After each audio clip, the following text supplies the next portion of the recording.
Banyak sekolah tua di Indonesia yang menyimpan cerita kelam. Tapi sekolah ini berbeda. Bukan hanya 1-2 kejadian, tapi puluhan. Bahkan satu di antaranya nyaris memakan korban jiwa. Cerita ini datang dari seorang alumni, sebut saja namanya Arga. Ia menempuh pendidikan di sebuah sekolah negeri di Jawa Timur yang dulunya merupakan markas Belanda dan kemudian digunakan Jepang untuk tempat tahanan.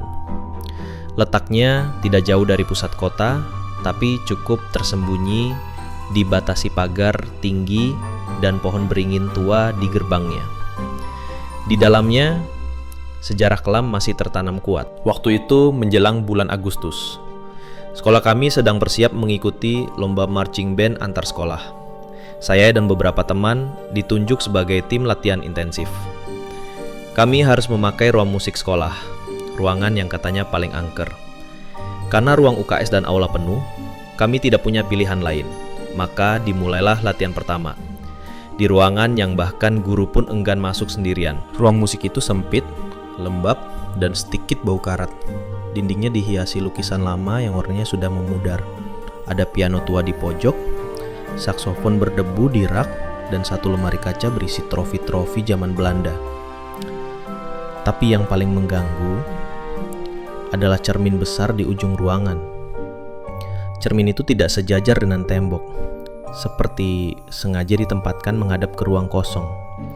Dan kadang pantulannya tidak sesuai. Keesokan harinya, kami kembali latihan. Kali ini, lebih banyak yang merasakan hal aneh. Piano tua mengeluarkan suara sendiri, nada tunggal panjang, seperti dipencet perlahan. Kami semua langsung keluar ruangan. Tapi setelah beberapa menit, pintu tertutup sendiri dengan bunyi keras. Kami pikir mungkin karena angin. Tapi sekolah hari itu, tidak ada angin. Saat kami lihat, pantulan cermin kosong. Tapi Reza bersikukuh. Dia pakai baju putih, mukanya nggak ada. Salah satu guru band sempat marah karena kami dianggap tidak serius. Tapi malam itu, dialah yang terakhir pulang. Dan dia tidak pernah kembali ke ruang musik lagi setelah kejadian itu. Beliau ditemukan duduk di dalam mobil, gemetar, dan hanya bisa berkata, mereka minta dilatih juga. 2 hari setelah kejadian di ruang musik, suasana sekolah mulai berubah. Beberapa murid merasa tidak enak badan, sebagian mulai mengeluh sakit kepala dan sulit tidur. Tapi kami semua masih menganggap itu kebetulan. Sampai hari Jumat siang, saat latihan band terakhir sebelum upacara bendera, disinilah semuanya benar-benar dimulai. Latihan berjalan seperti biasa. Tapi saat Reza memainkan drum, tiba-tiba dia terdiam. Tangannya berhenti, wajahnya kosong, tatapannya lurus ke cermin di belakang. Lalu dia menjatuhkan stick drum, menggeram seperti binatang, dan teriakannya menggema di seluruh ruangan. Kalian semua keluar, ini tempat kami. Suaranya berat, bukan suara Reza. Tubuhnya menegang dan bergetar hebat. Kami semua panik. Ada yang lari keluar, ada yang menangis, bahkan ada yang pingsan. Reza mulai menghantamkan kepalanya ke lantai dan menggigit bajunya sendiri. Guru piket langsung datang dan mencoba membacakan doa. Tapi Reza malah menjerit lebih keras dan berkata, "Jangan sebut itu nama, dia tidak bisa masuk sini." Tubuh Reza terdorong ke belakang, seolah ada yang melemparkannya. Kami semua hanya bisa menonton, ketakutan dan tidak tahu harus berbuat apa. Suaranya berat, bukan suara Reza. Tubuhnya menegang dan bergetar hebat. Seorang guru agama dipanggil dari masjid sebelah. Beliau datang membawa air dan mulai membacakan doa. Perlahan, Reza mulai menangis dan tubuhnya lemas. Setelah sekitar 30 menit, Reza sadar. Tapi dia tidak ingat apapun. Yang ia ingat hanya, aku lagi main drum, lalu kayak ada yang narik dari belakang. Terus gelap. Setelah kejadian Reza kesurupan, ruang musik langsung digembok. Tapi kejadian aneh tidak ikut berhenti, justru menyebar. Hari kedua menjadi titik di mana bukan hanya murid, tapi juga guru mulai mengalami hal-hal yang tidak bisa dijelaskan secara logika. Pagi itu kelas terasa sangat panas meskipun kipas menyala. Salah satu murid perempuan bernama Diah tiba-tiba menangis tanpa alasan. Ia memeluk tubuhnya sendiri, gemetar, dan berkata, dia marah karena kita ribut di tempatnya." Wajahnya pucat, tangisannya pelan, tapi konstan seperti kesurupan tenang. Ketika teman-teman mencoba menenangkan, dia malah menunjuk ke papan tulis. "Dia di sana, dari tadi, berdiri dekat foto bendera itu." Tapi tidak ada siapa-siapa di sana. Siangnya, guru piket bernama Bu Rini datang memeriksa kelas. Ia mencoba menenangkan murid, tapi saat masuk, langkahnya terhenti. Ia menatap sudut ruangan dan berkata lirih, "Maaf, saya hanya ingin bantu. Tapi kalau memang tidak boleh, saya pergi." Tiba-tiba tubuh Bu Rini terjatuh, kejang, dan mengeluarkan suara berat. "Ini tempat kami. Kalian semua harus pergi dari sini." Suaranya bukan suara Bu Rini. Tangannya mencakar lantai, matanya terbuka lebar seperti menahan amarah.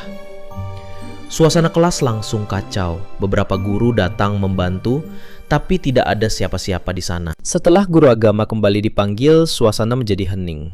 Tapi heningnya aneh. Tidak ada suara angin, tidak ada suara murid lain. Bahkan bel sekolah sore itu tidak berbunyi. Padahal semua jam menunjukkan sudah pukul 3. Semua murid dipulangkan lebih awal. Beberapa bahkan menangis sepanjang jalan keluar. Hari itu bukan hanya membuat kami takut, tapi juga menandai bahwa gangguan ini bukan hanya tentang anak-anak nakal main di tempat angker. Ini lebih dalam, lebih tua, dan lebih berbahaya dari yang kami kira. Malamnya, beberapa guru berkumpul diam-diam. Mereka sepakat sekolah butuh dibersihkan tanpa melibatkan media atau dinas pendidikan. Setelah kejadian kesurupan guru dan murid, sekolah mulai sepi. Banyak siswa minta izin pulang lebih awal.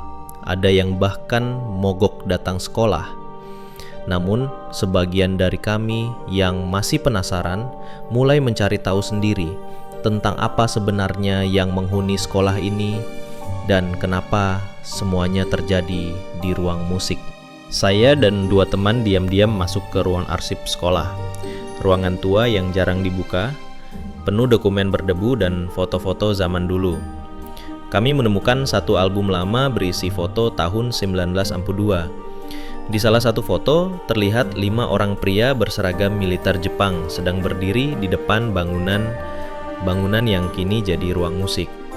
Di pojok kanan foto ada coretan tulisan tangan samar, tempat latihan dan eksekusi. Kami semua terdiam. Hari itu juga, salah satu temanku Rian melihat penampakan. Saat dia pulang lebih sore, ia melewati lorong belakang sekolah sendirian. Di ujung lorong, berdiri sosok tinggi mengenakan seragam tentara Jepang lengkap. Topi bundar, sepatu boot, dan sabuk besar melingkar. Tapi wajahnya kosong. Tidak ada mata, tidak ada mulut. Hanya permukaan putih datar seperti topeng porselen. Sosok itu perlahan melangkah masuk ke ruang guru dan menghilang. 2 hari setelahnya, penjaga sekolah melapor melihat kursi besi tua di aula bergerak sendiri. Ia mengira itu maling. Tapi saat diperiksa, kursinya bergerak lagi diiringi suara marching band samar, seperti suara barisan pasukan, berjalan di lapangan upacara yang kosong. Saat itu tengah malam. Tidak ada siapapun di sekolah. Warga sekitar sekolah mengaku sudah lama mendengar hal-hal aneh, tapi tidak berani bicara karena tempat itu dianggap berpenghuni. Salah satu warga tua mengatakan, dulu memang banyak tahanan yang disiksa di gedung itu, ada yang dikubur di bawah lantai. Kadang suara sepatu tentara masih terdengar, tapi tidak boleh dibalas. Yang paling mengganggu, setiap penampakan itu terjadi di tempat yang sama, dekat ruang musik, ruang guru, dan lorong belakang.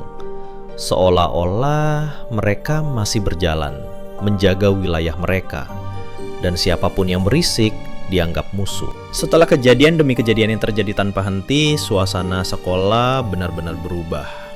Banyak guru mengajukan mutasi, orang tua murid mulai mempertanyakan keamanan lingkungan belajar, tapi yang tidak diketahui publik adalah bahwa malam itu sekolah dilakukan pembersihan secara diam-diam, tanpa izin dinas, tanpa pemberitahuan, dan tanpa dokumentasi resmi. Tepat tengah malam, beberapa orang tak dikenal datang ke sekolah. Saya tahu ini karena rumah saya hanya berjarak 2 rumah dari gerbang belakang sekolah. Saya melihat 3 mobil hitam masuk diam-diam. Orang-orang berbaju serba putih turun membawa kendi, dupa, dan kain merah. Di antara mereka, satu pria tua dengan tongkat. Wajahnya seperti tidak asing. Katanya seorang dukun terkenal dari daerah pegunungan. Sekitar pukul 00.45, saya mendengar suara gamelan dari arah sekolah.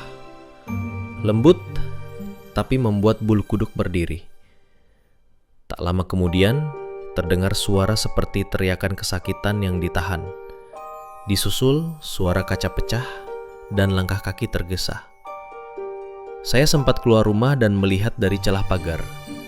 Di aula depan sekolah terlihat api kecil menyala.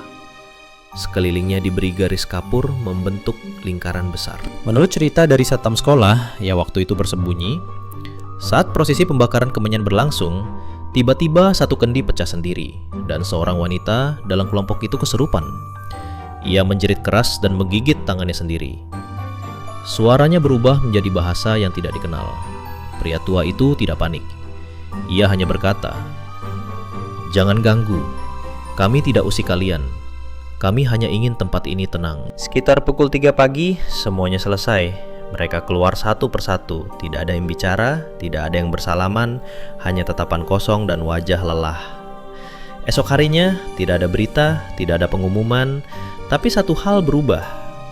Ruang musik sudah dibuka kembali, tapi semua alat musik di dalam hilang. Hanya tersisa satu kursi kayu dan cermin besar yang ditutup kain putih. Dan sejak malam itu, suasana sekolah terasa seperti biasa. Tapi bagi kami yang menyaksikan sendiri, kami tahu mereka mungkin tidak pergi. Mereka hanya diam, menunggu waktu mereka sendiri. Waktu berlalu, suasana sekolah mulai membaik secara kasat mata. Tidak ada lagi kesurupan, tidak ada penampakan mencolok. Tapi rasa tidak nyaman tetap ada, terutama bagi orang-orang yang sudah lama berada di sana. Para alumni dan penjaga sekolah itu sendiri. Kesaksian alumni Ardi angkatan 2008, dulu waktu saya masih kelas 3, ruang musik itu pernah kami pakai buat pentas seni. Baru 15 menit latihan, salah satu teman saya pingsan, badannya kaku dan dari mulutnya keluar darah segar seperti muntah. Kami pikir dia sakit lambung, tapi pas dibawa ke klinik, hasilnya nihil, kata perawatnya. Itu bukan darah biasa, ada bau dupa dari dalam mulut. Nina angkatan 2004. Kalau kamu tahu pohon beringin di gerbang belakang itu, dulu pernah ada siswa bunuh diri di situ. Katanya karena sering ditekan makhluk tak terlihat. Beberapa minggu sebelum kejadian, dia sering bilang, ada yang duduk di kursiku terus tiap pagi. Mukanya gelap. Kesaksian satpam, Pak Budi 20 tahun bekerja. Saya udah 20 tahun jaga di sekolah itu. Macem-macem saya lihat. Ada guru yang pulang malam, tiba-tiba motor dibanting jatuh sendiri. Ada juga CCTV yang merekam suara marching band tengah malam. Tapi di layar, sekolah kosong. Dan yang paling aneh, sering ada anak-anak kecil main di lapangan jam 1 pagi. Tapi pas dikejar, hilang. Kadang tinggal jejak kaki kecil di tanah basah. Semua orang yang pernah lama berada di sekolah itu punya cerita. Dan semua cerita mengarah ke satu tempat, ruang musik. Dan satu waktu, malam hari, semua suara, semua bayangan, semua ketakutan terjadi saat malam sudah sunyi. Dan hanya ada 1 atau 2 orang di area sekolah. Cerita ini bukan cuma tentang kesurupan, tapi tentang bekas lupa sejarah yang belum sepenuhnya sembuh. Mereka tidak jahat, hanya marah. Karena tempat yang dulunya tempat penderitaan, kini dijadikan tempat bermain, bercanda, tertawa. Dan bagi mereka, itu penghinaan.